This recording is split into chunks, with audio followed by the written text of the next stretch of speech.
بسم الله الرحمن الرحيم هذا القرآن يوحدنا لطريق الخير يوجهنا الله تعالى أنزله ورسول الله معلمنا هذا القرآن يوحدنا لطريق الخير يوجهنا الله تعالى أنزله ورسول الله معلمنا هذا القرآن هو الهادي لأوائلنا وأواخرنا يدعو للعلم وللعمل لا شيء سواه يهذبنا هذا القرآن هو الهادي لأوائلنا وأواخرنا يدعو للعلم وللعمل لا شيء سواه يهذبنا الحمد لله رب العالمين والصلاة والسلام على أشرف المرسلين وعلى آله وأصحابه أجمعين أما بعد يا أيها الذين آمنوا اتقوا الله حق تقاته ولا تموتن إلا وأنتم مسلمون يا أيها الناس اتقوا ربكم الذي خلقكم من نفس واحدة وخلق منها زوجها وبث منهما رجالا كثيرا ونساء واتقوا الله الذي تساءلون به والأرحام إن الله كان عليكم رقيبا يا أيها الذين آمنوا اتقوا الله وقولوا قولا سديدا يصلح لكم أعمالكم ويغفر لكم ذنوبكم ومن يطع الله ورسوله فقد فاز فوزا عظيما فإن أصدق الحديث كتاب الله وخير الهدي هدي محمد صلى الله عليه وسلم وشر الأمور محدثاتها وكل محدثة بدعة وكل بدعة ضلالة وكل ضلالة في النار எல்லாம் வல்ல அல்லாஹ்வுடைய திருநாமம் போற்றி ஆரம்பம் செய்கின்றேன்.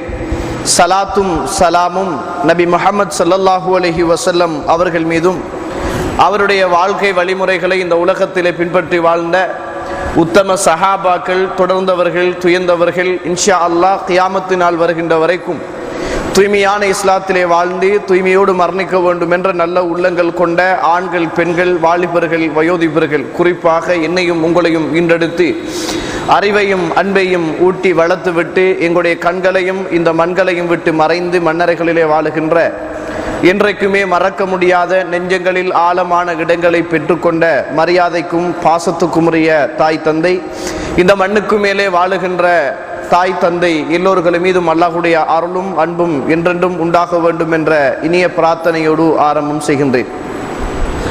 அருமைக்குரிய இஸ்லாமிய சகோதரர்களே, அல்லாஹ்வுடைய நல்லடியார்களே, முதலில் நானும் நீங்களும் தனிமை, கூட்டம், குடும்பம் எதுவாக இருந்தாலும் என்னையும் உங்களையும் படைத்து என்னுடைய உள்ளத்திலும் உங்களுடைய உள்ளத்திலும் மறைத்து வைத்திருக்கின்ற அத்துணையையும் மறைந்து கொண்டு அவதானித்து கொண்டிருக்கின்ற அந்த அல்லாஹுவை எந்த சந்தர்ப்பத்திலும் பயந்து நடந்து கொள்ளுமாறு முதலில் அடியேனுக்கும் அடுத்ததாக தாங்களுக்கும் தக்குவாவை கொண்டு உபதேசம் செய்கின்றேன், இறைகட்டளை பிறப்பிக்கின்றேன்.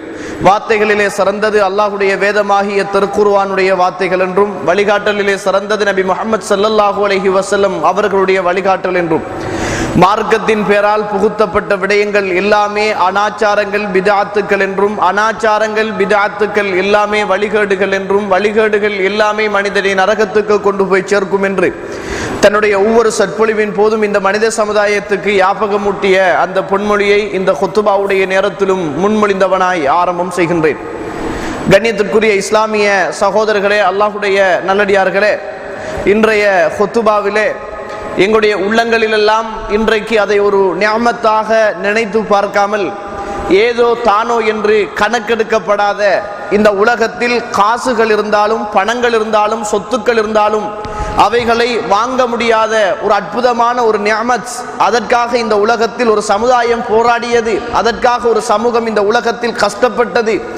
அப்படிப்பட்ட ஒரு நியாமத்தை இன்றைக்கு நானும் நீங்களும் அலட்சியம் செய்தவர்களாக இந்த உலகத்தில் வாழுகிறோம் என்று சொல்லுகின்ற ஒரு கசப்பான உண்மையை இந்த குத்துபாவிலே புரிந்து கொள்ள வேண்டும் என்பதற்காக ஹிதாயத்துடைய பெருமதி அல்லது நேர்வழியுடைய பெருமதி என்று சொல்லுகின்ற தலைப்பிலே ஒரு சில விடயங்களை ஞாபகமூட்டலாம் என்று நான் நினைக்கிறேன்.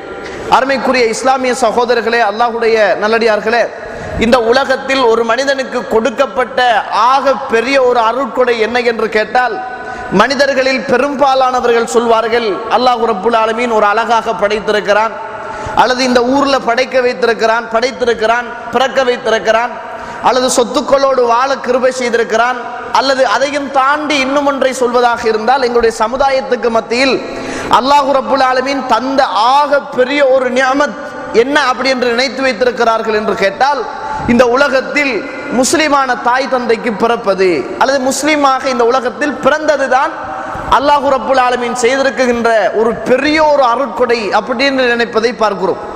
முஸ்லிமாக பிறப்பது என்பது ஒரு அருட்கொடையே இல்லை தோழர்களே. முஸ்லிமாக பிறப்பது என்பது ஒரு அருட்கொடையே இல்லை. அப்படி முஸ்லிமான தாய் தந்தைக்கு இந்த உலகத்தில் பிறப்பது என்பதும் அருட்கொடை அல்ல. ரசூலுல்லாஹி ஸல்லல்லாஹு அலைஹி வஸல்லம் முஸ்லிமான தாய்க்கும் தந்தைக்கும் பிறக்கவில்லை. ரசூலுல்லாஹி ஸல்லல்லாஹு அலைஹி வஸல்லம் முஸ்லிமான தாய்க்கும் தந்தைக்கும் பிறக்கவில்லை. அபூபக்கர் அவர்கள் முஸ்லிமான தாய்க்கும் தந்தைக்கும் பிறக்கவில்லை. உஸ்மான் அவர்கள் முஸ்லிமான தாய்க்கும் தந்தைக்கும் பிறக்கவில்லை. அலி ரலியல்லாஹு அன்ஹு அவர்கள் ரசூலுல்லாஹி ஸல்லல்லாஹு அலைஹி வஸல்லம் மருமகன், முஸ்லிமான தாய்க்கும் தந்தைக்கும் பிறக்கவில்லை. அப்படியாக இருந்தால் இந்த உலகத்தில் முஸ்லிமான தாய்க்கும் தந்தைக்கும் நாங்கள் பிறந்திருக்கிறோம் என்பது ஒரு நியமத்தாக நாங்கள் நினைத்துக் கொண்டிருக்கிறோமாக இருந்தால், அல்லது முஸ்லிமாக பிறந்திருக்கிறது என்பது ஒரு நியமத்தாக நாங்கள் நினைத்துக் கொண்டிருக்கிறோமாக இருந்தால், நாங்கள் எதை நியமத்து என்று தெரியாமல் இந்த உலகத்தில் நினைத்துக் கொண்டிருக்கிறோம் என்பதுதான் அர்த்தம். அருமைக்குரிய இஸ்லாமிய சகோதரர்களே, இந்த உலகத்தில் முஸ்லிமாக பிறப்பது என்பது ஒரு நியமத்தே இல்லை. ஏன் இல்லை என்று கேட்டால், நியமத்து என்பது அது வித்தியாசமான ஒன்றாக இருக்கணும். அது வித்தியாசமான ஒன்றாக, இந்த உலகத்தில் மனிதனாக பிறந்திருப்பது என்பது நியமத். மரமாக இல்லாமல், கல்லாக இல்லாமல், முள்ளாக இல்லாமல், மரங்களாக இல்லாமல், அல்லது மிருகங்களாக இல்லாமல், பறவைகளாக இல்லாமல் மனிதனாக பிறந்திருப்பது என்பது நியமத். அல்லாஹு தஆலா இந்த உலகத்தில் சிறந்த படைப்பினமாக மனித சமுதாயத்தை படைத்திருக்கிறேன் என்று அல்லாஹு தஆலா குர்ஆனிலே சொல்லி தருவதை நாங்கள் பார்க்கிறோம். அப்ப இந்த உலகத்தில் முஸ்லிமாக பிறந்திருக்கிறோம் என்பது நியமத் அல்ல. ஏன் இல்லை என்று கேட்டால், அதை ரசூலுல்லாஹி ஸல்லல்லாஹு அலைஹி வஸல்லம் தெளிவாக சொல்லி தருகிறார்கள். குல்லு மௌலூதின் யூலது அலா ஃபித்ரத்தில் இஸ்லாம். எல்லா குழந்தைகளும் இயற்கையான இஸ்லாம் என்ற மார்க்கத்தில் தான் பிறக்கிறார்கள்.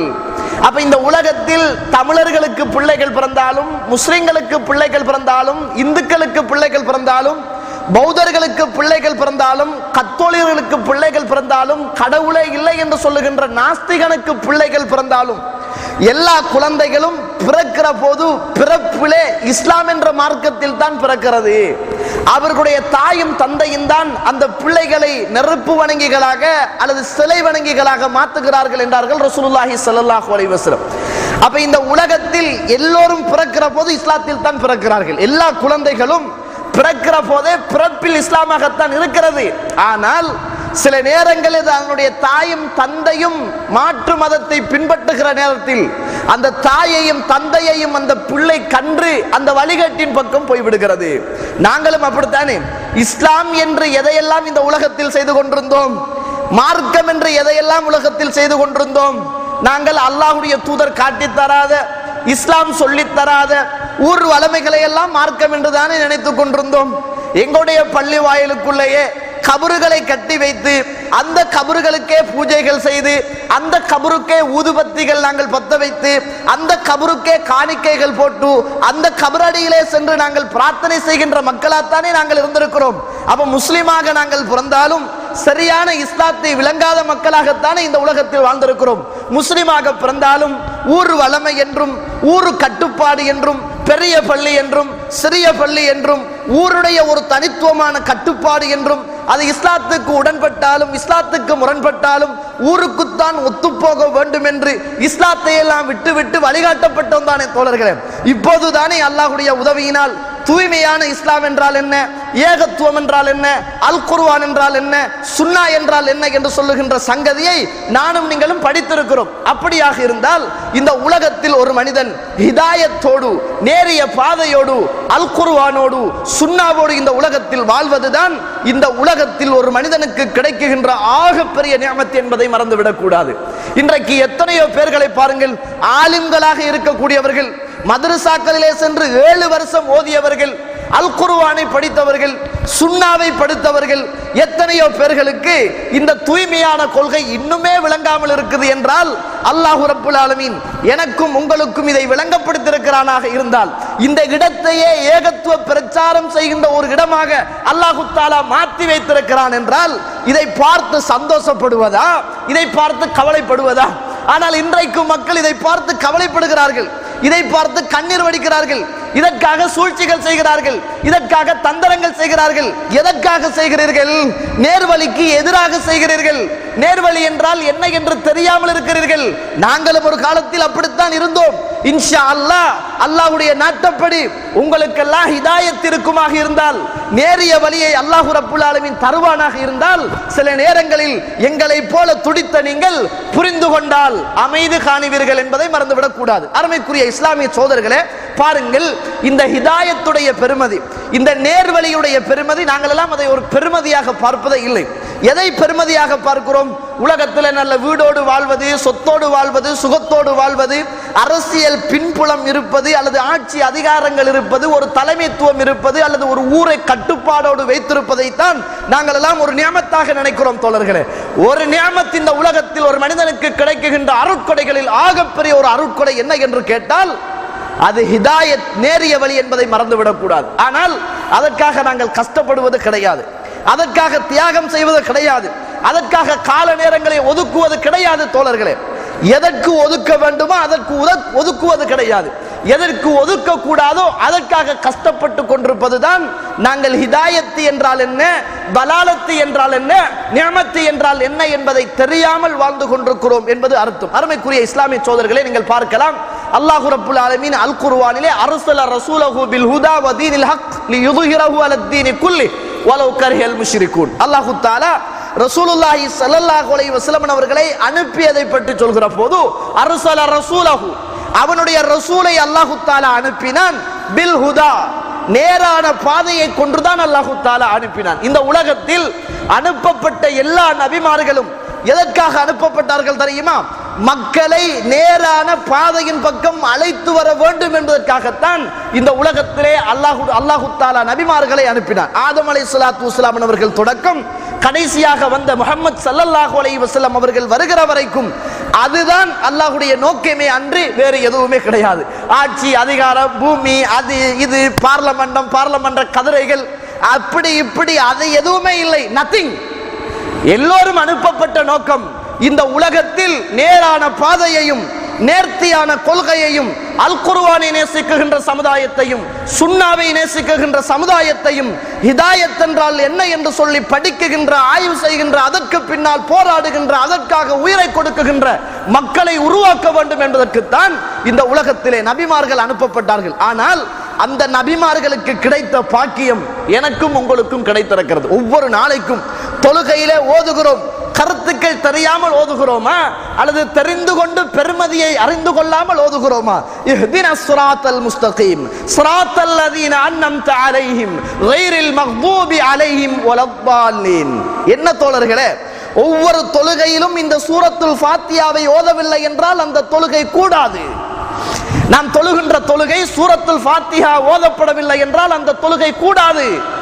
அப்படிப்பட்ட அந்த தொழுகையில எங்கேயாவது ஆமீன் சொல்லுகின்ற ஒரு சந்தர்ப்பம், இஸ்லாம் சொல்லி தந்த சந்தர்ப்பம் இருக்குமாக இருந்தால் கைரில் மக்தூபி அலைஹிம் வலத்தாலீன் என்று சொன்னதற்கு பிறகுதான் அந்த நேரத்தில் இமாமும் மாமூமும் ஆமீன் சொல்ல வேண்டும் என்று இஸ்லாம் சொல்லுகின்ற ஒரு சந்தர்ப்பம் அந்த சூரத்துல் ஃபாத்தியாவில், யா அல்லாஹ் எங்களுக்கு நேரான பாதையை காட்டுவாயாக, நேரான பாதையை காட்டுவாயாக, நேரான பாதையை காட்டுவாயாக என்று அல்லாஹ்வே எங்களிடத்தில் பிரார்த்திக்குமாறு சொல்லித் தருகிறானாக இருந்தால் அந்த நேரான பாதை என்பது எவ்வளவு ஒரு மகோன்னதமான ஒன்று என்பதை நானும் நீங்களும் மறந்துவிடக் கூடாது. அருமைக்குரிய இஸ்லாமிய சோதர்களே, இந்த நேரான பாதை இருக்குத்தானே, இது ரசூலுல்லாஹி ஸல்லல்லாஹு அலைஹி வஸல்லம் அவர்களுடைய தாயாருக்கு கிடைக்கவில்லை, அவரை பெற்றெடுத்த தந்தைக்கு கிடைக்கவில்லை. இந்த உலகத்தில் எந்த இறை தூதர் தாயை இந்த உலகத்தில் உயர்த்தி சொன்னார்களோ, ஒரு தரம் அல்லாஹ்வுடைய தூதர் இருக்கிறார்கள், ஒரு நபித்தோழர் வருகிறார், அல்லாஹ்வுடைய தூதரே, இந்த உலகத்தில் ஆக கடமைப்பட்டு நான் யாருக்கு நல்லது செய்ய வேண்டும் என்று கேட்டார்கள். ரசூலுல்லாஹி ஸல்லல்லாஹு அலைஹி வஸல்லம் உம்முக், உன்னுடைய தாய் என்றார்கள். பிறகு உம்முக், உன்னுடைய தாய் என்றார்கள். பிறகு உம்முக், உன்னுடைய தாய் என்றார்கள். அப்படிப்பட்ட அந்த தாயை இந்த உலகத்தில் உயர்த்தி சொன்னவர் இறை தூதர் ஸல்லல்லாஹு அலைஹி வஸல்லம் அவர்கள். இந்த உலகத்தில் எதையும் எதிர்பார்க்காமல், யாரையும் எதிர்பார்க்காமல் எங்களுக்காக கண்ணீர் வடிக்குகின்ற ஒரே ஒரு உறவு எங்களை பெற்றெடுத்த தாயும் தந்தையும். அந்த தாயும் தந்தையும் என்பது எதையும் இந்த உலகத்தில் நாங்கள் இழந்து விடுவோம். மனைவியை இழந்து விட்டால் இன்னொரு மனைவியை பெற்றெடுத்து இன்னொரு மனைவியை நாங்கள் எடுத்துக்கொள்ளலாம், கட்டி எடுத்துக்கொள்ளலாம். பிள்ளை இல்லை என்றால் பிள்ளையை பெற்றெடுத்துக் கொள்ளலாம். தாயும் தந்தையும் இல்லை என்றால் தாயையும் தந்தையையும் இந்த உலகத்தில் எடுக்க முடியாது தோழர்களே. அது அல்லாஹுவாக தந்த ஒரு அற்புதமான உறவு. அப்படி இறை தூதர் இஸ்லாத்தில் சொன்ன அந்த உறவுகள் எல்லாம் இவ்வளவுக்கு ரசூலுல்லாஹ்வே எங்களுக்கு தாயை பற்றி சொல்லி தந்திருக்கிறாராக இருந்தால், தந்தையை பற்றி சொல்லி தந்திருக்கிறாராக இருந்தால், அந்த ரசூலுல்லாஹி ஸல்லல்லாஹு அலைஹி வஸல்லம் உள்ளத்தில் அவருடைய தாயை பற்றிய கவலையும் அவருடைய தந்தையை பற்றிய கவலையும் எப்படி இருந்திருக்கும் யோசித்து பாருங்கள். நான் சும்மா கேட்கிறேன், இப்போது என்னுடைய தாயும் உங்களுடைய தாயும், இப்போது என்னுடைய தந்தையும் உங்களுடைய தந்தையும் ஒரு சிலை வணங்கியாக இருந்து மௌத்தாகினால் எனக்கும் உங்களுக்கும் எவ்வளவு கவலை இருக்கும் தோழர்களே. நானும் நீங்களும் எவ்வளவு துடித்து போவோம். இப்போது என்னுடைய தாயும் உங்களுடைய தாயும், என்னுடைய தந்தையும் உங்களுடைய தந்தையும் ஒரு சிலை வணங்கியாக இருந்தால், ஒரு பௌத்தனாக இருந்தால், அல்லது ஒரு இந்துவாக இருந்தால், அல்லது ஒரு நாஸ்தியனாக இருந்தால் எவ்வளவு துடித்து போகும் சொல்லுங்கள். அல்லாஹ்வுடைய தூதருக்கு அதே வேதனை இருந்தது. ஒரு தரம் அல்லாஹ்வுடைய தூதர் இருக்கிறார்கள், சஹீஹுல் முஸ்லிமிலே இந்த ஹதீஸ் பதிவு செய்யப்பட்டிருக்கிறது. நிறைய பேர்கள் வித்தியாசமான விளக்கங்களை கொடுத்திருந்தாலும் அதுதான் கசப்பான உண்மை தோழர்களே. நான் சொல்ல போகின்ற செய்தி தான் கசப்பான உண்மை.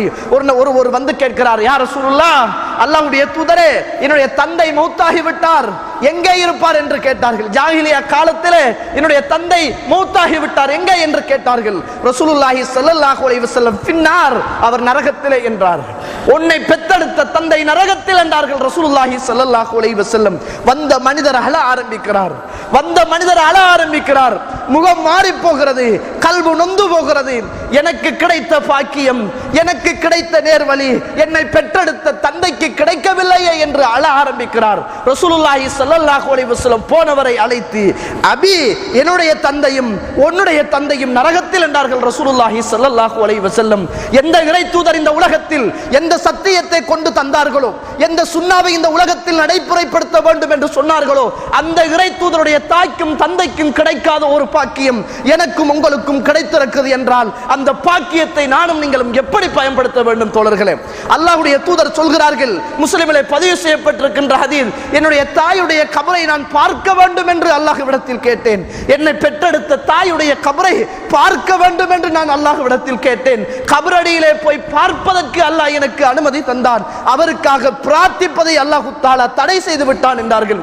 அல்லாஹ்வுடைய தூதரை பெற்றெடுத்த தாயும் தந்தையும் நரகவாதிகள் என்றார்கள் ரசூலுல்லாஹி ஸல்லல்லாஹு அலைஹி வஸல்லம். அப்படி ரசூலுல்லாஹி ஸல்லல்லாஹு அலைஹி வஸல்லம் அவர்களுடைய தாய்க்கு கிடைக்காத, ரசூலுல்லாஹி ஸல்லல்லாஹு அலைஹி வஸல்லம் அவர்களுடைய தந்தைக்கு கிடைக்காத ஒரு நேர்வழி என்பது, ஹிதாயத் என்பது எனக்கும் உங்களுக்கும், என்னை பெற்ற உங்களை பெற்ற என்னுடைய உறவுகள் உங்களுடைய உறவுகளுக்கு கிடைத்திருக்கிறது என்றால் இந்த நேர்வழியை நாங்கள் எவ்வளவு பொத்தி பொத்தி பாதுகாக்க வேண்டும் தோழர்களே, எவ்வளவு பாதுகாக்க வேண்டும். இந்த உலகத்திலே 950 வருடங்கள் வாழ்ந்த நூஹ் அலைஹிஸ்ஸலாத்து வஸ்ஸலாம் அவருடைய மகனுக்கு கிடைக்காத ஹிதாயத் அல்லாஹ் ரப்புல் ஆலமீன் எனக்கும் உங்களுக்கும் தந்திருக்கிறானாக இருந்தால், அல்லாஹ் தஆலா சூரத்துல் ஹூத் 45வது வசனத்திலே அல்லாஹ் தஆலா அழகாக சொல்கிறானே, நூஹ் அலைஹிஸ்ஸலாம் அழைத்தார், யா ரப்பு, இறைவா, இதோ என்னுடைய மகன் என்றார். அல்லாஹ் தஆலா ஒரே வார்த்தையாக லைஸ மின் அஹ்லிக், அவனுடைய குடும்பமே இல்லை என்றானே. நீ பெற்றெடுத்த மகனாக இருந்தாலும் கொள்கை என்று வருமாக இருந்தால், ஹிதாயத் என்று வருமாக இருந்தால், நேர்வழி என்று வருமாக இருந்தால் அவன் உன்னுடைய பிள்ளை. நேர்வழிக்கு முரணாக, ஹிதாயத்துக்கு முரணாக அவன் தலாலத்தின் பக்கம் இருப்பானாக இருந்தால், நீ பெற்றெடுத்த பிள்ளையாக இருந்தாலும் லைஸ மின் அஹ்லிக், அவனுடைய குடும்பம் இல்லை என்று அல்லாஹ் தஆலா எந்த நபி இந்த உலகத்தில் 950 வருடங்கள் போராடினாரோ அந்த நபி பெற்றெடுத்த பிள்ளைக்கு கிடைக்காத அந்த ஹிதாயத் எனக்கும் உங்களுக்கும் கிடைத்திருக்கிறது என்றால் அந்த ஹிதாயத்தை நானும் நீங்களும் எப்படி பொத்தி பொத்தி பாதுகாக்க வேண்டும் தோழர்களே? அருமைக்குரிய இஸ்லாமிய சோதர்களே, நீங்கள் இந்த உலகத்திலே மிக தீவிரமாக போராடிய, மிக நாகரிகமாக போராடிய, அறிவுகளோடு அற்புதமாக போராடிய ஒரு நபிதான் இப்ராஹிம் அலைஹிஸ்ஸலாத்து வஸ்ஸலாம். எந்த அளவுக்கு அவருடைய போராட்டம் இருந்துச்சு அவரே சொல்லி வைத்திருந்தார். ஏய், நீங்கள் எல்லாம் வணங்குகின்ற கடவுள்கள், சிலைகள் எல்லாமே கூடாதவைகள், அவைகளுக்கெல்லாம் நான் அநியாயம் செய்வேன் என்றார், உடைப்பேன் என்றார், தைரியமாகத்தான் என்றார். உடைப்பேன் என்றார். எல்லா சிலைகளையும் எல்லோரும் விழாக்களுக்கு போனவுடன் கோவிலுக்குள் சென்று கோடாரியை எடுத்துக்கொண்டு போய் எல்லா சிலைகளையும் உடைத்தார். ஒரே ஒரு கடவுளை அவர் உடைக்கவில்லை. நம்மண்டா எல்லாத்தையும் உடைச்சிருவோம், அவர் உடைக்கவில்லை. அவருடைய தௌவாவுடைய நுட்பம். ஏன் உடைக்கவில்லை, எதற்காக உடைக்கவில்லை? அப்படியே போய் சிலையுடைய பெரிய சிலையுடைய கழுத்தில் கோடாரியை கொலுவி வைக்கிறார். மக்கள் எல்லாம் சொன்னார்கள், இப்படி ஒரு வாலிபன் இருந்தான், அவன் தான் இதை செய்திருப்பான் என்றார்கள். அப்படி போராடுகிறார். இப்ராஹிமை அழைத்து வருகிறார்கள். கேட்கிறார்கள், என்ன இது, யார் உடைத்தது? எனக்கு என்ன தெரியும், பெரிய சிலையுடைய கழுத்தில் தானே கோடரி இருக்கிறது, என்னிடத்தில் கேட்டால் அதனிடத்தில் கேளுங்களேன் என்றார். அது எப்படி பேசும் என்றார்கள். பேச முடியாத, பார்க்க முடியாத, உதவிகள் செய்ய முடியாத இந்த சிலையை போயிட்டு வணங்குகிறீர்களே என்று புத்தியினால் அந்த சமுதாயத்துக்கு தஅவா செய்தார். வாப்பாவுக்கு எதிராக போராடினார். அந்த வாப்பா எந்த மகனை இந்த உலகத்தில் அல் குர்ஆன் ஷாபுன் என்று சொல்லுகின்ற ஒரு நபி, உம்மத் ஒரு சமூகம் என்று சொல்லுகின்ற நபி, அல்லாஹு தஆலா அல் குர்ஆனிலே சூரத்து தௌபா 130வது வசனத்திலே வமை யர்கப் அன் மில்லத்தி இப்ராஹீம இல்லா மன் ஸஃபிய நஃப்ஸா, மடையனை தவிர, அறிவு இல்லாதவனை தவிர இப்ராஹிமுடைய மார்க்கத்தை எவன் தான் புறக்கணிப்பான் என்று அல் குர்ஆன் கேட்கிறது. அல்லாஹ்வுடைய மார்க்கம் தானே, அல்லாஹ்வுடைய மார்க்கம் தானே தோழர்களே. அல்லாஹ் தானே சத்தியத்தை தந்தான், அவன்தானே ஏகத்துவத்துக்கு சொந்தக்காரன், அவன்தானே இணை துணை அற்றவன். அவனுக்கு சொந்தமான இந்த மார்க்கத்தை அல்லாஹ் சொல்லுகிற போது இப்ராஹிமுடைய மார்க்கம் என்று சொல்கிறான். இப்ராஹிம், இப்ராஹிமுடைய மார்க்கத்தை எவன் தான் புறக்கணிப்பான்? இல்லாமன் சஃபிஹ நஃப்ஸா, தன்னை தானே மடையனாக்கி கொண்டவனை தவிர வேறு யாருமே அந்த மார்க்கத்தை புறக்கணிக்க மாட்டார்கள். இத்தபிஉ மில்லத்த இப்ராஹிம், இப்ராஹிமுடைய மார்க்கத்தையே நீங்கள் பின்பற்றுங்கள். அல்லாஹ்வுடைய மார்க்கம் தோழர்களே, அல்லாஹ்வுடைய மார்க்கத்தை, என்னுடைய மார்க்கத்தை பின்பற்றுங்கள் என்று சொல்வதற்கு பதிலாக அல்லாஹ் தஆலா இப்ராஹிமுடைய மார்க்கத்தையே நீங்கள் பின்பற்றுங்கள் என்று சொல்கிறானே. நீங்கள் கஅபாவுக்குள் போங்கள், அந்த கஅபாவை தவாஃப் செய்யுங்கள். அல்லாஹ்வுடைய தூதர் அந்த கஅபாவிலே வைத்துத்தான் காபிர்களின் ஊடாக கழுத்தின் மீது நாத்த குடல்களையும் ஒட்டகத்துடைய கற்ப பைகளையும் தூக்கி அல்லாஹ்வுடைய தூதருடைய மேனிகளை போட்டு சித்திரவதை செய்தார்கள். அப்படி தியாகம் செய்த இறை தூதருடைய பெயர் அந்த கஅபாவிலே இருக்குதா என்று கேட்கிறேன். அந்த கஅபாவுக்குள்ள போங்க, அப்படியே நீங்கள் தவாஃப் செய்து வருவீங்க. தவாஃப் செய்த உடனேயே ஒரு இடத்தில் 2 ரக்காத் சுன்னத்து தொழணும். அந்த இடம் எது என்று கேட்டால் வத்தகதல்லாஹு மின் மகாமி இப்ராஹீம முஸல்லா, இப்ராஹிம் நின்று தொழுத இடத்தை அல்லாஹ் தொழுமிடமாக ஆக்கி கொண்டான். ரசூலுல்லாஹ் நின்று தொழுத இடத்தை அல்லாஹ் தஆலா தொழுமிடமாக ஆக்கி கொள்ளவில்லை. அந்த கஅபாவுக்குள்ளே பேசப்படுகின்ற ஒரு நபி இப்ராஹிம் அலைஹிஸ்ஸலாம். அப்படியே சுத்திட்டு வாங்க, கஅபாவை சுத்திட்டு வரக்குள்ள ஒரு கஅபாவுக்கு பக்கத்தால ஒரு பெரிய ஒரு ஹிஜ்ரி இஸ்மாயில் என்று சொல்லுகின்ற ஒரு தாப்பை இருக்கிறது. அந்த தாப்பைக்கு பெயர் இப்ராஹிமுடைய மகன் அலைஹிஸ்ஸலாத்து வஸ்ஸலாம் இஸ்மாயில், ஹிஜ்ரி இஸ்மாயில் என்று சொல்லுகின்ற அதே தாப்பை அந்த கஅபாவுக்குள் இருக்கிறது. அல்லாஹ்வுடைய தூதருடைய பெயர் இல்லை. கண்ணியமானவர், அந்தஸ்துக்குரியவர், மதிப்புக்குரியவர், மரியாதைக்குரியவர், நாளை மறுமையிலே ஷஃபாத்துக்கு தகுதியானவர் அல்லாஹ்வுடைய தூதர், மாற்று கருத்துக்கு இடம் கிடையாது.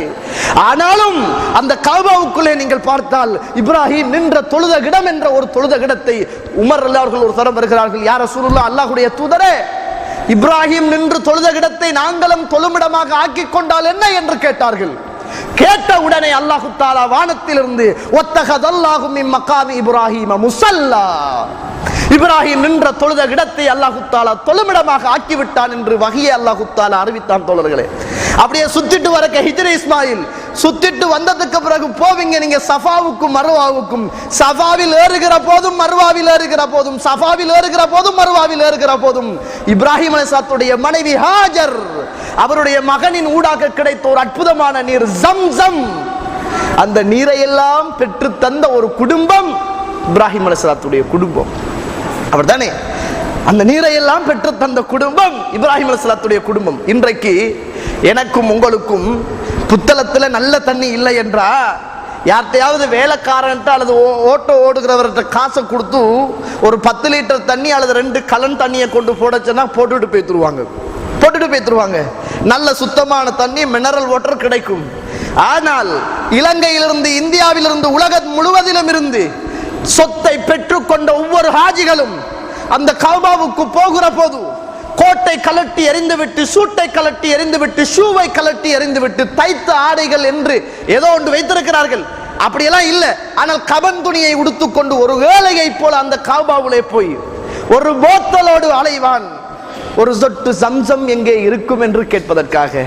யாவட்டில இருந்து வருகிற போது அந்த ஹாஜியுடைய கையினால், கோடீஸ்வரனுடைய கையினால் 5 லிட்டர் தண்ணியை தூக்கி கொண்டு வருவான். அந்த ஜம்சம் என்று சொல்லுகின்ற நீருடைய பெருமதிக்காக. யாராவது ஹஜ்ஜிக்கு போய் வந்தால், உம்ராவுக்கு போய் வந்தால், நானும் நீங்களும் அவருடைய வீட்டுக்கு போவோம். எதற்காக போவோம் சொல்லுங்கள்? நான் சும்மா உங்களுடைய வீட்டுக்கு வந்தால், நீங்கள் என்னுடைய வீட்டுக்கு வந்தால் தண்ணீரை தாருங்கள் என்று கேட்டால் பெரிய கிளாஸ் கழுவி தண்ணீரை தருவோம், வயிறு நிரம்ப குடித்து விட்டு போவோம். ஆனால் உம்ராவுக்கு போய், ஹஜ்ஜுக்கு போய் யாராவது வந்தால் அவருடைய வீட்டுக்கு போவதே ஜம்சம் தண்ணி குடிப்பதற்கு தானே தோழர்களே. அவர் தார கோப்பை பெரிய கோப்பையாக இருக்காது, சிறிய ஒரு டம்ளர்ல தருவார். ஆனால் சும்மா தாகத்துக்கு தண்ணீர் கேட்டால் பெரிய கிளாஸ்ல தருவார்கள். தரவில்லை என்று சொன்னால், என்னப்பா உங்களுடைய வீட்டுல தண்ணிக்கும் பஞ்சமா என்று கேட்போம். ஆனால் உம்ராவுக்கோ ஹஜ்ஜுக்கோ போய்விட்டு வந்தவரிடத்தில் போனால் ஒரு சின்ன கப்புல தருவார். முரடு நலைவதே கஷ்டமாக இருக்கும். அதை குடிப்பதற்காக அப்படிப்பட்ட தியாகமெல்லாம் செய்த ஒரு நபி இப்ராஹிம் அலைஹிஸ்ஸலாம். மறுமையுடைய நாளையிலே அல்லாஹ் ரப்புல் ஆலமீன் எல்லோரையும் எழுப்புவான். ஆரியன் உரியானத்தோடு இருப்பார்கள். அங்கே யாருமே இந்த உலகத்தில் பிறந்ததை போலதான் அங்கே இருப்பார்கள். ஆடைகள் இருக்காது. அல்லாஹ்வுடைய தூதருடைய மனைமார்கள், அல்லாஹ்வுடைய தூதருடைய பெண் பிள்ளைகள், நபிமார்களுடைய மனைமார்கள், என்னுடைய பிள்ளைகள், உங்களுடைய பிள்ளைகள், என்னுடைய மனைவி, உங்களுடைய மனைவி, இந்த உலகத்தில் பிறந்து பிறக்க இருக்குகின்ற கிரந்து போன அத்துணை பேரும் ஆடைகள் இல்லாத நிர்வாணிகளாகத்தான் மறுமையிலே இருப்பார்கள். அப்படிப்பட்ட மறுமையுடைய நாள் ஆயிஷா நாயகி கேட்டார்களே, யா ரசூலுல்லாஹ், எல்லோரும் ஆடைகள் இல்லாத நிர்வாணிகளாக இருப்பார்களாக இருந்தால் ஒருவரை ஒருவர் பார்த்து கொள்ள மாட்டார்களா என்று கேட்டார்களே. ரசூலுல்லாஹ் சொன்னார்கள், அதற்கெல்லாம் நேரம் இருக்காது. யா நஃப்ஸி, யா நஃப்ஸி, என்னுடைய ஆத்மா, என்னுடைய ஆத்மா என்றுதான் மனிதன் துடித்து தெரிவான். அப்படிப்பட்ட அந்த மறுமையுடைய நாளையிலே முதலாவது ஆடை அணிவிக்கப்படக்கூடியவர் இப்ராஹிம் அலைஹிஸ்ஸலாத்து வஸலாம். முதலாவது ஆடை அணிவிக்கப்படக்கூடியவர் இப்ராஹிம் அலைஹிஸ்ஸலாத்து வஸலாம். நீங்கள் பாருங்கள், இப்படி அவருடைய 1000 நன்மைகளையும் 1000 கண்ணியங்களையும் அல்லாஹு தஆலா இந்த உலகத்தில் நண்பன், ஹலீலுல்லா என்று சொல்லக்கூடிய ஒரு நபி, ஷாபுன் என்று சொல்லக்கூடியவர், உம்மத் ஒரு சமூகம் என்று சொல்லக்கூடியவர், அப்படியெல்லாம் இந்த உலகத்தில் நின்று போராடி ஏகத்துவத்துக்காக, ஹிதாயத்துக்காக நெருப்பு கிடங்காக இருந்தாலும் அதிலே பாய தயார் என்று பாய்ந்த ஒரு நபியுடைய தந்தை ஆசர். அவருக்கே இந்த ஹிதாயத் கிடைக்கவில்லை தோழர்கள். அவருக்கே இந்த நேர்வழி கிடைக்கவில்லை தோழர்களே. ஒரு நபியுடைய தந்தைக்கே கிடைக்கவில்லை என்றால் போராட்டம் செய்து அல்லாஹு தஆலா அவர் நின்று தொழுத இடத்தை தொழுமிடமாக மாற்றிக்கொண்டு கஅபாவுக்குள்ளே அவருடைய குடும்பத்தை ஞாபகப்படுத்துகின்ற அவ்வளவு பெருமதியான ஒரு நபியுடைய அந்த பெற்றெடுத்த தந்தைக்கு இந்த ஹிதாயத் கிடைக்கவில்லை என்றால், எனக்கும் உங்களுக்கும் கிடைத்திருக்குது என்றால் அந்த ஹிதாயத்தை நானும் நீங்களும் எப்படி பயன்படுத்த வேண்டும் தோழர்களே? அல்லாஹு தஆலா நாளை மறுமையிலே எல்லா ஒட்டுமொத்த சமுதாயத்தையும் எழுப்புவார். நீங்கள் பார்க்கலாம், சஹீஹுல் புகாரி 3350வது ஹதீஸாக புகாரியிலே இந்த ஹதீஸ் பதிவு செய்யப்பட்டிருக்கிறது. ஒட்டுமொத்த சமுதாயத்தையும் அல்லாஹு தஆலா எழுப்புவார். அப்போது அந்த நேரத்தில் எல்கா இப்ராஹிம் அலைஹிஸ்ஸலாத்து வஸலாம் அபாஹு ஆஸர், இப்ராஹிம் அலைஹிஸ்ஸலாம் அவரை பெற்றெடுத்த தந்தையை சந்திப்பார்கள். தன்னை பெற்றெடுத்த தந்தையை சந்திப்பார்கள். அந்த நேரத்திலே தான் பாசமான மகன் இப்ராஹிம் அலைஹிஸ்ஸலாம் கேட்பார்கள், பாப்பா, உலகத்தில் சொன்னதானே எனக்கு கட்டுப்படுங்கள் என்று சொன்னேனே, நீங்கள் கேட்கவில்லையே என்பார்கள். பாப்பா சொல்லுவார், மகன், இதுக்கு பிறகு உனக்கு நான் மாற்றம் செய்ய மாட்டேன் என்பார்கள். இது இந்த ஹுத்பாவுடைய எல்லோருக்கும் சமர்ப்பணமாக இருக்கட்டும். மறுமையுடைய நாளையில் ஆசர் சொல்வார், மகனை, இதற்கு பிறகு உனக்கு நான் மாற்றம் செய்ய மாட்டேன் என்பார். அல்லாஹு தஆலா எனக்கும் உங்களுக்கும் அந்த பாக்கியத்தை, என்னை பெற்ற உங்களை பெற்ற தாக்கியம் தந்தைக்கும் அந்த பாக்கியத்தை இன்னும் தந்து கொண்டிருக்கிறான். உடனே இப்ராஹிம் அலைஹிஸ்ஸலாம் கேட்பார்கள், யா அல்லாஹ், உலகத்தில் எனக்கு ஒரு வாக்குறுதி தந்தாய். ஒட்டுமொத்த சமூகமும் எழுப்பப்படுகின்ற நாள மறுமையுடைய நாளையில் என்னை கண்ணியப்படுத்துவதாக நீ தந்தாயே. இந்த நேரத்தில் ஒட்டுமொத்த சமூகமும் எழுப்பப்பட்டு இந்த நேரத்தில் இருக்கிற நேரம் என்னுடைய தந்தை நரகவாதியாக இருக்கிறார், என்னுடைய தந்தை நரகவாதியாக இருக்கிறார், என்னுடைய பேரை சொல்லி என்னுடைய தந்தையை நீ நரகத்தில் படுவது எனக்கு கேவலமா, கண்ணியமா? இதுவா நீ தருகின்ற கண்ணியம் என்று கேட்பார்கள். அல்லாஹு தஆலா இப்ராஹிம் அலைஹிஸ்ஸலாத்து வஸலாம் அவர்களை சொல்லுவான், இப்ராஹிம், உன்னுடைய காலுக்கு கீழே பாரு என்பான். உன்னுடைய காலுக்கு கீழே பாரு என்பான். பார்ப்பார்கள், இப்ராஹிம் அலைஹிஸ்ஸலாம் காலுக்கு கீழே பார்ப்பார்கள். அவரை பெற்ற தந்தை, அவரை பெற்றெடுத்த தந்தை ஆசர் கழுதை புலியாக உருமாற்றப்பட்டு, கழுதை புலியாக மாற்றப்பட்டு அந்த கழுதை புலி எப்படி என்றால், முகத்திலே புழுதிகள் நிறைந்த, புகை படிந்த, அதிகமான முடிகள் உள்ள ஒரு கழுதை புலி இரத்தத்தில் போட்டு துவைத்து எடுக்கப்பட்டால் எப்படி இருக்குமோ அப்படி இப்ராஹிம் அலைஹிஸ்ஸலாத்துடைய காலுக்கு கீழே அவரை பெத்தெடுத்த தந்தை ஆசர் இருப்பார். அல்லாஹு தஆலா அந்த மறுமையுடைய நாளையில் ஒட்டுமொத்த சமூகமும் இருக்கின்ற அந்த நாளையில் அல்லாஹு தஆலா அந்த கழுதை புலியாக மாற்றப்பட்ட இப்ராஹிமுடைய தந்தையுடைய காலை பிடித்து இழுத்து அல்லாஹ் ரப்புல் ஆலமீன் நரகத்தில் வீசுவான் என்றார்கள் ரசூலுல்லாஹி ஸல்லல்லாஹு அலைஹி வஸல்லம். அருமைக்குரிய இஸ்லாமிய சகோதரர்களே, அல்லாஹ்வுடைய நல்லடியார்களே, அப்படி தியாகமும் அப்படி போராட்டமும். நீங்கள் பாருங்கள், சூரத்துல் மரியம் 19வது அத்தியாயம் என்று நான் நினைக்கிறேன், 41, 42, 43, 44, 45, 46, 47, 48வது வசனங்களை படித்து பாருங்கள். இந்த உலகத்தில் தந்தை இந்த ஹிதாயத்தை பெற்றுக்கொள்ள வேண்டும் என்பதற்காக எவ்வளவு போராட்டம் செய்திருக்கிறார். அப்படி போராட்டம் செய்து, அப்படி தியாகம் செய்து, அந்த போராட்டத்துக்கு அவருடைய தந்தை செவிதாய்க்காமல் இந்த உலகத்தில் மௌத்தாகி போகிறார். அவர் நரகவாதியாக அல்லாஹ் தஆலா நாளை மறுமையிலே அவரை நரகத்தில் தூக்கெறிகிறானாக இருந்தால், அருமைக்குரிய இஸ்லாமிய சகோதரர்களே, அப்படிப்பட்ட தியாகம் செய்த ஒரு நபியுடைய தந்தைக்கு கிடைக்காத ஒரு பாக்கியம் அல்லாஹ் ரப்புல் ஆலமீன் எனக்கும் உங்களுக்கும் தந்திருக்கிறானாக இருந்தால், இந்த ஹிதாயத் என்பது எவ்வளவு முக்கியமானது என்பதை நானும் நீங்களும் மறந்துவிடக்கூடாது. இந்த ஹிதாயத் என்பது, இந்த நேர்வழி என்பது சொத்துக்களை கொடுத்து வாங்குகின்ற ஒன்று அல்ல தோழர்களே. காசு பணங்கள் செலவழித்து வாங்குகின்ற ஒன்றல்ல தோழர்களே. ஏழை பணக்காரன் வித்தியாசத்தின் அடிப்படையில் கிடைக்குகின்ற ஒன்றல்ல தோழர்களே. ஏழையாக இருந்தாலும், பணக்காரனாக இருந்தாலும், வாலிபனாக இருந்தாலும், வயோதிபனாக இருந்தாலும், ஆணாக இருந்தாலும், பெண்ணாக இருந்தாலும், அல்லாஹ்வுடைய அருள் இன்றி வேறு யாருக்கும் இந்த நிஅமத் கிடைக்காது என்பதை நானும் நீங்களும் புரிந்து கொள்ள வேண்டும். அப்படி அருளை பெற்ற நாங்கள், நானும் நீங்களும், அப்படி அருளை பெற்ற நானும் நீங்களும் இதற்காக என்ன தியாகம் செய்திருக்கிறோம், இந்த நேர்வழியை பாதுகாத்துக் கொள்ள வேண்டும் என்பதற்காக எப்போது நானும் நீங்களும் துஆ கேட்டிருக்கிறோம் என்று ஒரு கணம் சிந்தித்து பார்த்தால் அந்த பெருமதியான நேர்வழி எந்த அளவுக்கு முக்கியமானது என்பதை நானும் நீங்களும் அறிந்து கொள்ள முடியும். வல்லவன் ரஹ்மான் அந்த நேர்வழியோடு வாழ்ந்து, அந்த நேர்வழியோடு இந்த உலகத்தில் மரணித்து, நாளை மறுமையிலே அல்லாஹு தஆலா வெகுமதி இல்லா இந்த உலகத்தை, இந்த உலகத்திலேயே நினைத்து பார்க்க முடியாத அந்த சொர்க்கத்தின் சொந்தக்காரர்களாக அல்லாஹ் ரப்புல் ஆலமீன் என்னையும் உங்களையும் ஆக்கி அருள் புரிவானாக. வாஹிரு தஅவானா அல்ஹம்துலில்லாஹி ரப்பில் ஆலமீன். வஸ்ஸலாத்து வஸ்ஸலாமு அலா அஷ்ரஃபில் முர்ஸலீன் வ அலா ஆலிஹி வ அஸ்ஹாபிஹி அஜ்மாயின். அம்மா பாத். அருமைக்குரிய இஸ்லாமிய சகோதரர்களே, அல்லாஹ்வுடைய நல்லடியார்களே, இந்த உலகத்தில் ஒரு மனிதனுக்கு கிடைக்கின்ற அருட்கொடை என்பது இந்த உலகத்தின் வளங்களோ பொருளாதாரங்களோ அல்ல. அல்லாஹு தஆலா கொடுக்குகின்ற ஆகப்பெரிய அருட்கொடைகளில் ஒரு மனிதனுக்கு கொடுக்குகின்ற அருட்கொடை தான் ஹிதாயத், நேரான பாதையுடைய பெருமதி எந்த அளவுக்கு இருக்கிறது என்பதை முதலாவது குத்பாவிலே பார்த்தோம். அருமைக்குரிய இஸ்லாமிய சகோதரர்களே, அல்லாஹ்வுடைய நல்லடியார்களே, அந்த பெருமதி என்பது ரசூலுல்லாஹி ஸல்லல்லாஹு அலைஹி வஸல்லம் தந்தைக்கு கிடைக்கவில்லை, நூஹ் அலைஹிஸ்ஸலாத்துடைய மகனுக்கு கிடைக்கவில்லை, லூத் அலைஹிஸ்ஸலாத்துடைய மனைவிக்கு கிடைக்கவில்லை. நீங்கள் பாருங்கள், இந்த உலகத்தில் கடவுள் என்று ஆட்சி செய்து கொண்டிருந்த அந்த ஃபிரௌனுடைய மனைவிக்கு கிடைத்தது, நபிமார்களுடைய மனைவிக்கு கிடைக்கவில்லை. ஆனால் தன்னை கடவுள் என்று போராடி கொண்டிருந்த ஃபிரௌனுடைய மனைவிக்கு கிடைத்து போனது. என்ன காரணம் தோழர்களே? என்ன காரணம்?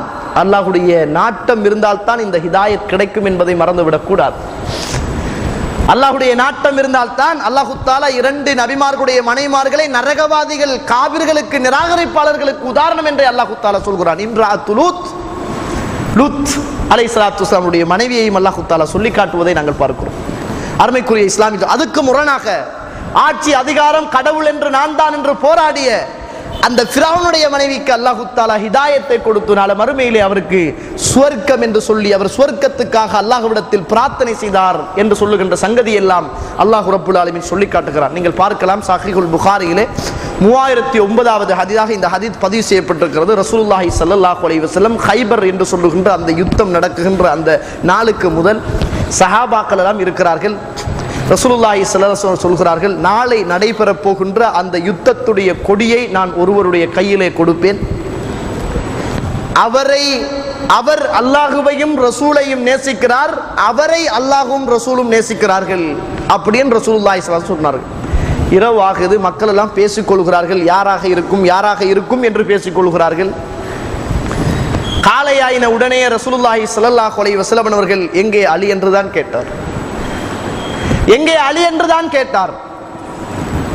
சொன்னார்கள், அலி ரலியல்லாஹு அவர்களுக்கு கண் நோய் ஏற்பட்டிருக்கிறது, கண்ணிலே அவர் வருத்தம் இருக்கிறது, அதனால் அவர் வரவில்லை என்றார்கள். அவரை வரச் சொல்லுங்கள் என்றார்கள் ரசூலுல்லாஹி ஸல்லல்லாஹு அலைஹி வஸல்லம். அல்லாஹ்வுடைய தூதர் தன்னுடைய வாயிலே உள்ள உமிழ் நீரை எடுத்து கண்ணிலே வைத்தார்கள். இன்றைக்கு இருக்கிற மௌலைமாறு வச்சா நோய் தான் வரும். ரசூலுல்லாஹி ஸல்லல்லாஹு அலைஹி வஸல்லம் கண்ணீர், ரசூலுல்லாஹி ஸல்லல்லாஹு அலைஹி அவர்களுடைய உமிழ்நீருக்கு அது அற்புதமான சிறப்புகள் உண்டு. இப்போ இருக்கிற இந்த கத்தம் பாத்திகா அல்லது மௌலிது அது இது எண்ணெய்க்குள்ளால பார்க்குற, தண்ணிக்குள்ளால பார்க்குற, பன்னீருக்குள்ளால பார்க்குற, ஒயிலுக்குள்ளால பார்க்குற, லாமனைக்குள்ளால பார்க்குற இவங்களுக்கெல்லாம் இது சரி வராது. நிறைய பேர் இன்னைக்கு அப்படித்தான் தத்துவத்தோடு திரிகிறாங்க. இது ரசூலுல்லாஹ்வுக்கு மாத்திரம் சிறப்பான ஒரு விஷயம். தன்னுடைய உமிழ் நீரை எடுத்து ரசூலுல்லாஹி ஸல்லல்லாஹு அலைஹி அவர்கள் அலி ரலியல்லாஹுடைய கண்ணிலே தடவி விட்டு பிரார்த்தனை செய்தார்கள். சொன்னார்கள் அலி ரலியல்லாஹு அவர்கள், எனக்கு இதற்கு முதல் கண் நோய் ஏற்பட்டதை போன்றே நான் உணரவில்லை, அந்த அளவுக்கு எனக்கு குணமாகிவிட்டது என்றார்கள். ரசூலுல்லாஹ் கொடியை தூக்கி கொடுத்து சொன்னார்கள், அலியே ரலியல்லாஹு அன்ஹு, நீங்கள் உங்களுடைய புத்திசாலித்தனத்தோடு நீங்கள் போய் அந்த மக்களை ஹிதாயத்தின் பக்கம் நீங்கள் அழைக்க வேண்டும் என்று ரசூலுல்லாஹ் சொல்லிவிட்டு சொன்னார்கள், உங்களை கொண்டு ஒரு மனிதனுக்கு, உன்னை கொண்டு ஒரு மனிதனுக்கு நேர்வழி கிடைத்து விட்டால் சிவப்பு ஒட்டகங்கள் கிடைப்பதை விட சிறந்தது என்றார்கள் ரசூலுல்லாஹி ஸல்லல்லாஹு அலைஹி வஸல்லம். அன்றைக்கு இருந்த அரபுகளுக்கு மத்தியில் பெருமதியான ஒரே ஒரு வாகனம் என்று கேட்டால் சிவப்பு நிற ஒட்டகம். அதற்காகத்தான் அன்றைக்கு அரபுகள் எல்லாம் போட்டி போட்டுக் கொள்வார்கள். ரசூலுல்லாஹி ஸல்லல்லாஹு அலைஹி வஸல்லம் ஒரு மனிதனுக்கு உங்களால் ஹிதாயத்து கிடைத்தால் சிவப்பு ஒட்டகத்தை அல்லாஹ்வுடைய பாதையில் தர்மம் செய்தது அல்லது அது கிடைப்பதை விட சிறந்தது என்றார்கள் ரசூலுல்லாஹி ஸல்லல்லாஹு அலைஹி வஸல்லம். அதற்காகத்தான் அத்துணை சஹாபாக்களும் போராடியது, கஷ்டப்பட்டது, ரத்தம் சிந்தியது. எதற்காக தோழர்களே? அந்த ஹிதாயத்தை நாங்கள் அடைந்து கொள்ள வேண்டும் என்பதற்காகத்தான் செய்தார்கள், கஷ்டப்பட்டார்கள் என்பதை நாங்கள் பார்க்கலாம். இது பெரியதொரு தலைப்பாக இருந்தாலும் கொத்துபாவுடைய நேரம் சுருங்கிய நேரம். எனவே இப்படிப்பட்ட இந்த ஹிதாயத்தை நானும் நீங்களும் பாதுகாத்துக் கொள்ள வேண்டும். என்னை பெற்ற உங்களை பெற்ற தந்தை தாய் எல்லோருக்கும் சொல்ல வேண்டும், என்னுடைய உறவுகள் உங்களுடைய உறவுகள் எல்லோருக்கும் சொல்ல வேண்டும். சில நேரங்களில் கசப்பாக தெரியும் தோழர்களே, அல் குர்ஆன் சுன்னாவின் அடிப்படையில் இந்த ஹிதாயத்தை படிக்கின்ற மக்களாக நானும் நீங்களும் உருவாக்க வேண்டும். இன்றைக்கு ஹிதாயத்தை தேடுறதுக்கு நமக்கு டைம் இருந்தால் தான் நாங்கள் போகிறோம். அவங்க அதுக்குத்தான் டைமை கொடுத்தாங்க. எந்த அளவுக்கு என்றால், ஒரு செய்தியை மாத்திரம் சொல்லி நிறைவு செய்கிறேன். நிறைய சஹாபாக்கள் கஷ்டப்பட்டவர்கள், வறுமையிலே வாழ்ந்தவர்கள், காலையிலே உழைக்க போவார்கள். இந்த ஹிதாயத் ஏகத்துவம் மார்க்கம் சம்பந்தமாக படிக்க வேண்டும் என்றால் அப்படியே வந்து விடுவார்கள். வேர்வை வாசம் வீசும், வேர்வை உழைக்க போன அந்த உழைப்புடைய அந்த வேர்வை வெக்கை நாரும். சொல்லுவார்கள் சஹாபாக்களுக்குள்ளே, கொஞ்சம் குளித்து விட்டு வரக்கூடாதா என்பார்கள். கொஞ்சம் நீங்கள் எல்லாம் சுத்தமாக தண்ணீர் வாத்து கொண்டு குளித்து விட்டு வரக்கூடாதா என்பார்கள். அப்படி கஷ்டப்பட்டு இந்த ஹிதாயத்துக்காக போராடியவர்கள் சஹாபாக்கள் என்பதை மறந்துவிடக் கூடாது தோழர்கள். ரசூலுல்லாஹி ஸல்லல்லாஹு அலைஹி வஸல்லம் அடிக்கடி இந்த ஹிதாயத்துக்காக பிரார்த்தனை செய்திருக்கிறார்கள். அப்படிப்பட்ட ஹிதாயத்தை நானும் நீங்களும் பெற்றுக்கிறோமாக இருந்தால் அந்த ஹிதாயத்தை பாதுகாக்கிறதுக்கு எந்த அடிப்படையில் நாங்களும் நீங்கள் முயற்சி செய்ய வேண்டும் என்பது மிக முக்கியமான ஒன்று. அலி அவர்களை ரசூலுல்லாஹி ஸல்லல்லாஹு அலைஹி வஸல்லம் சொல்லி அனுப்புகிற போது சிவப்பு ஒட்டகம் கிடைப்பதை விட பெருமதி என்றார்கள் ரசூலுல்லாஹ். ஆனால் அந்த அலியை பெற்ற தந்தை அபூ தாலிபுக்கு இந்த பாக்கியம் கிடைக்கவில்லை தோழர்களே. ரசூலுல்லாஹி ஸல்லல்லாஹு அலைஹி வஸல்லம் பெரிய தந்தை அபூ தாலிப் ரசூலுல்லாஹ் கடைசி வரைக்கும் போராடினாரே, பெரியப்பா லா இலாஹ இல்லல்லாஹ் என்று மட்டும் சொல்லுங்கள், மறுமையில் நான் பார்த்துக் கொள்கிறேன். கடைசி வரைக்கும் போராடினார். அல்லாஹு தஆலா வானத்திலே இருந்து வசனத்தை இறக்கி, இன்னக லா தஹ்தி மன் அஹ்பப்த வலாக்கின் அல்லாஹ் யஹ்தி மன் யஷா. நீங்க நாடுறவங்க, நீங்க விரும்புறவங்க, உங்களோட இஷ்டப்படி யாருக்கும் ஹிதாயத்தை கொடுக்க முடியாது. அல்லாஹ் யாருக்கு நாடுகிறானோ அவர்களுக்குத்தான் இதை அல்லாஹு தஆலா கொடுப்பான் என்றார்கள். எனவே அவருக்குத்தான் நரகத்தில் ஆக குறைந்த தண்டனை என்று பார்க்கிறோம்.